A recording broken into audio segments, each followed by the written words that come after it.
What's going on, guys? I'm in Advantage and welcome back to another NHL 24 video. This year, as always, I'm bringing back my most requested series, Becoming Hut Rich. First, I'm going to give you the lay of the land to becoming Hut Rich by sharing the different methods that I use in order to attain coins fast. After that, I'm going to share with you the 5 key methods that I'm using right now in NHL 24 so that you can become Hut Rich as well. I put a lot of energy and effort into this one as I do every year, so your subscription, your like, and your comments down below. Would love to hear your feedback. Without any further ado, boys, let's get right on into it. Before we get into the video, we need to first understand the basics. The first is that there's EA tax. The EA tax is currently at 5%. EA takes 5% of the coins that you make off of any transaction in the auction house. For example, if we bought something for 500 coins and we sold it for 1,000, we would take home 950 coins, returning a 450 coin profit.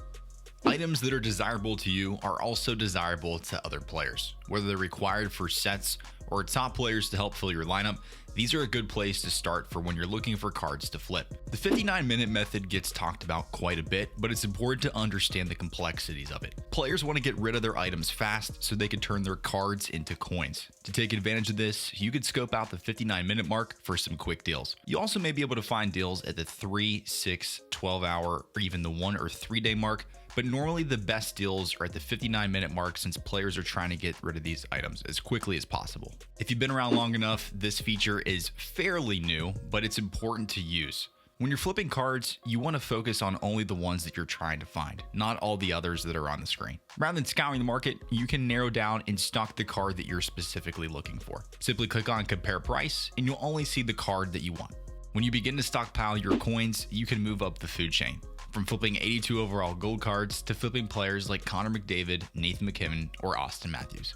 Lastly, it's important to understand that the market fluctuates. The market is far from stagnant, and we're going to cover all the details throughout the year so you know the best times to buy, sell, and when you should be prepared to strike.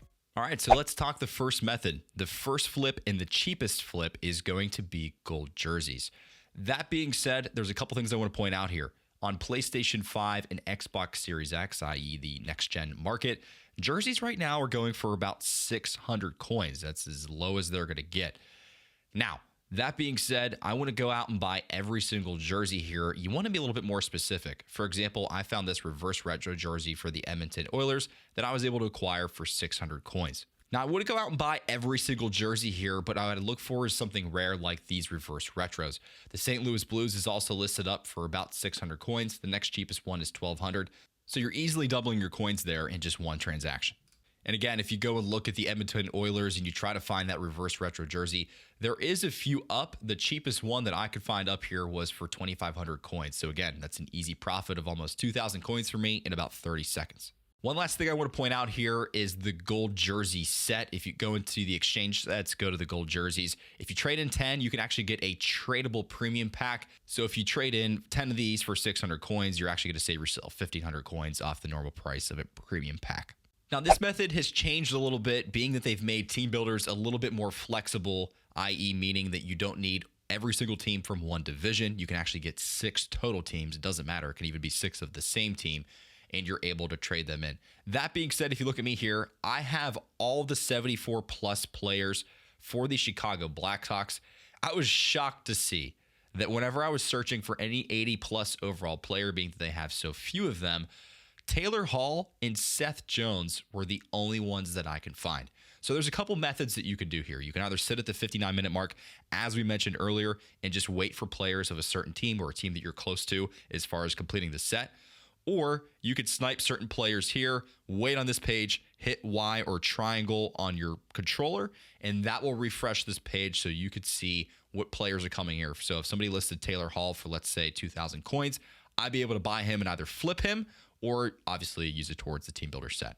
All right, another method right now is to hunt the 82 and ups. I actually saw one here for 1,200 coins. I tried to buy it and I just wasn't quick enough. So if you camp out here for a while, most of the 82 pluses are going for about 2,000 coins. So that easily would have been 800 coins there in about 3 seconds.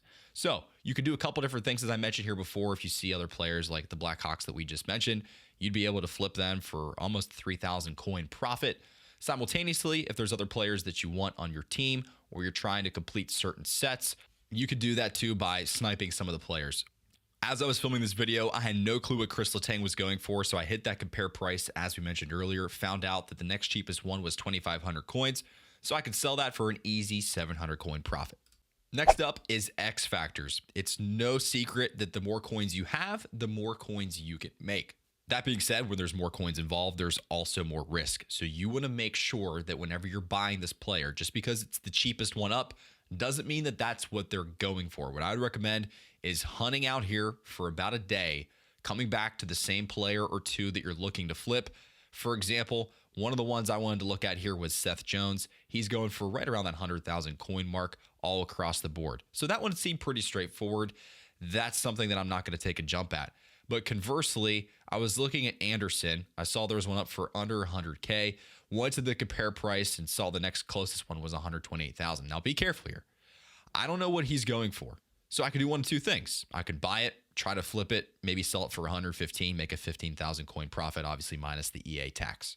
That being said, he very easily could be going for about 85,000 coins, and I would lose out on that deal. So be very careful when you're targeting these larger ticket players. Now, there's a lot of changes when it comes to new NHL. The last method isn't necessarily a get-rich super quick scheme. However, these cards are violently on sale. The 83s right now are going for about 3,000 coins. If you played any NHLs in the past, they were going for almost more than that towards the end of the life cycle in NHL 23. I'd find it extremely hard to believe that these are going to be priced at this low as time goes on. Again, the 84s are going for about 7,500 coins. So what I would do is look at 83s, 84s, and 85s. If you have the coins to spare, minus maybe some that you could do for the flips that we talked earlier where you can get rich super quick, I would stack up on 83s, 84s, and 85s. At these low price points, you simply can't beat it. The reason I say that is historically speaking, EA has increased the overall set value, meaning that if you trade in an 84 overall, you're going to get more collectibles or a higher reward. As the game goes on, that progresses in a higher overall. So I would be stacking up on the 83s, 84s, and 85s at the lowest price point you could find them for right now. That's it for me on this one, guys. If you love NHL 24 content and want to see more videos like this, make sure you go ahead and click subscribe. Again, I'm In Advantage, and I'll see you guys next time.